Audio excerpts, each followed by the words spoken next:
All right, good morning, 7th grade. We are going to actually do a second part of notes from 7-1 because it is really important that we understand the Pythagorean theorem. So this is 7-1 still, and I'm just going to write continued at the top. That way I know it's more of what we did yesterday. So again, we are talking about the Pythagorean theorem. Pythagorean theorem. Okay, every time we use the Pythagorean theorem, it is a squared plus b squared equals c squared, always. It's the formula. It's just like when we have area, we use the same formula every time.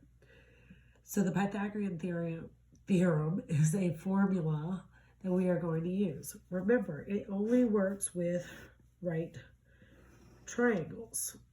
All right, any triangle that has a right angle in it. All right, we talked about these two sides right here being called the legs. They get the letters A and B. And this side is called, yep, you remembered, hypotenuse. And it always gets the letter C. We know it's the hypotenuse because it's the one on this side of the 90-degree angle. It's the one not touching it. So what we didn't talk about yesterday, we talked about what a theory is, a theorem in geometry. It's kind of like a rule or a theory that something works. So in your book on page 382 at the beginning, it says if triangle ABC is a right triangle,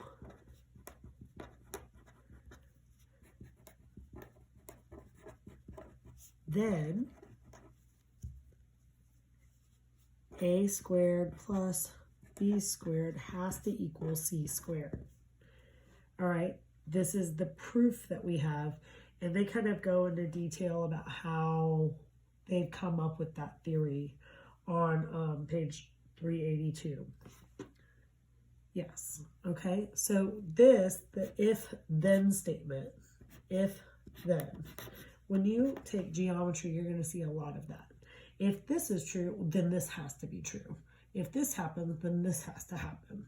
Those are your proofs, and those are your theories that help drive everything that we know about mathematics, okay?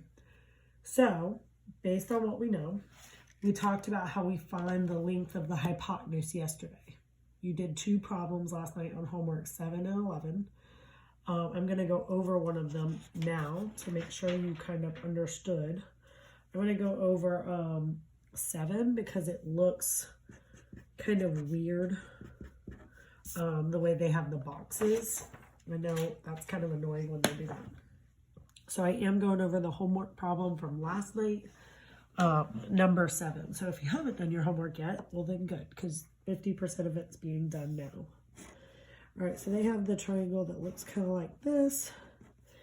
They have 32 units. We don't know what kind of units they are. And we have 60 units here, and then we have C. So they have a box squared plus 60 with a small box equals C squared. So you had to fill it in. Obviously, if we have this being B, because it's A squared plus B squared equals C squared, see how our formula kind of lines up? B is in the B spot, okay? A needs to go in the A spot. So 32 is going to go here. In this little box, what's going to go there? Very good, the exponent squared. Okay, and then they have more boxes. They want you to solve it, which if we do 32 squared, I'm not sure if you can see my calculator. That's a little bit better light than last time, sorry. So 32, okay, and then we press that little caret, upside down V, to the second power equals 1024. So that's what goes in that box. Plus, they have another box, and they have C squared. I'm going to go ahead and help you guys out with this one. 6 times 6 is 36. 0 times 0, I got 2 more zeros, okay? And then we add those up, and you get 4624.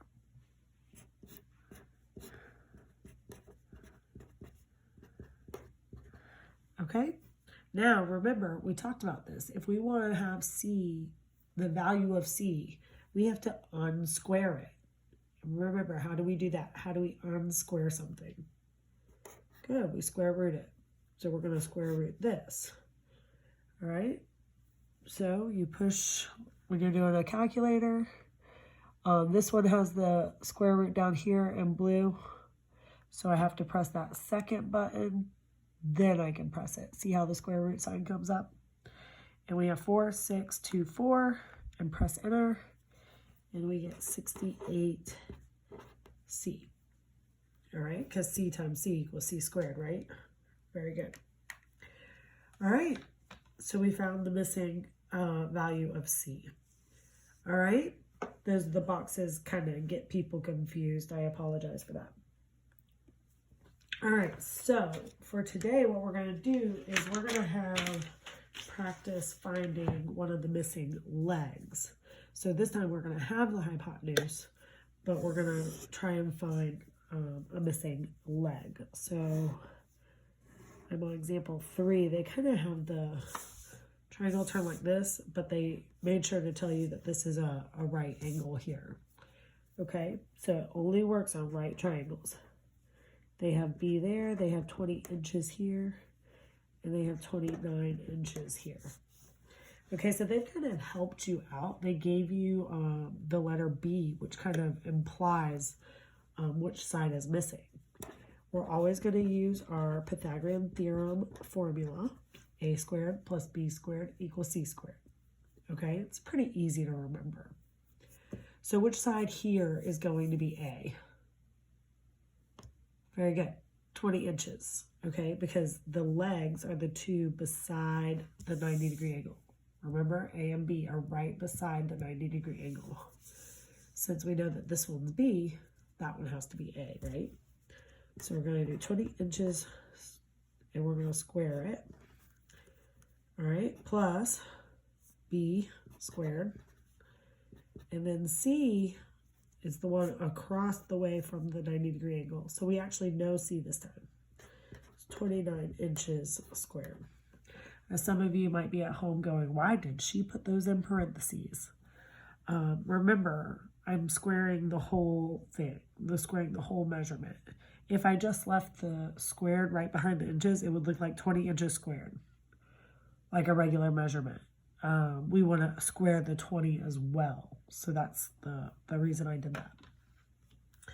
So 20 squared, 2 times 2. Oh, I guess I don't need the parentheses this time, sorry. 2 times 2 is 400 inches squared. And that's just the units, okay? I'm done squaring it. The units are just squared now. I guess that could be a little confusing. You could leave the units off if you want. Here, I'll leave the units off. I'll rewrite this step, sorry. This is why we don't use pen, right? All right, so I'm gonna do it without the units so it's not confusing, okay? So 20 squared is 400. I'll leave off the units. B squared's still here because I don't know what B is. I can't square it, okay? And then 29 squared, I don't know by heart. So I'm going to do 29, that little caret button, to the second power, equals 841. All right, now think about it, though. This is kind of like a multi-step equation, all the way back to the beginning of the year. Remember how I had you guys doing those over and over? How will I get B squared or B alone? Remember, I have to get the variable by itself to figure it out. There's something near it on the same side that needs to be gone. All right, if you said that we need to subtract 400, you're correct. Okay, 400 is closest to B squared. It's on the same side. We need to get rid of it. So we're going to subtract the 400. Why did we subtract? Very good. 400 is positive. So we needed to subtract it to make it go away. Whatever you do to one side, gotta do the other. I even heard you guys. Good job. All right, we're gonna bring down our b squared, and then we have 441 left over. How do we unsquare the b? Square root. Very good. B equals, I feel like I should know this one. I think it might be 12. Oh, wait, hold on.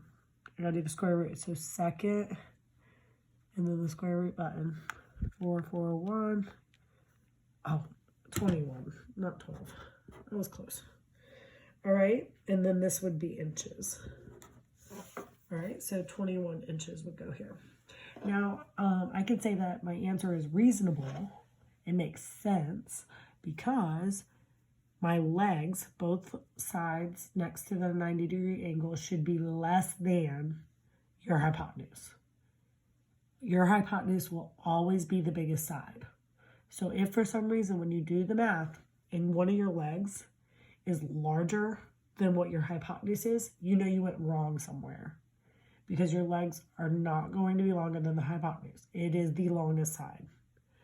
Okay? That's pretty good. Let's just do 2 more practice problems on using the Pythagorean theorem, and we'll move on from this lesson, okay? Easy peasy, right? All right, so it's on the same page, 385. We're just going to do 2 problems that have you finding the leg, the missing leg. So let's do 8 and 12. So just the 2 right next to the ones you did last night. Okay, we did 7 and 11 last night. Now we're going to do 8 and 12 tonight. I realize it's the weekend, but there are only 2 problems, and we went through our notes pretty quickly. We're just trying to wrap up this lesson. So you have the weekend to complete it. It just needs to be turned in by Monday at 8 a.m. Okay? All right. That's it, guys. Have a great weekend, and I'll see you on Monday. Or I will talk to you on Monday. All right. Have a great night. Bye.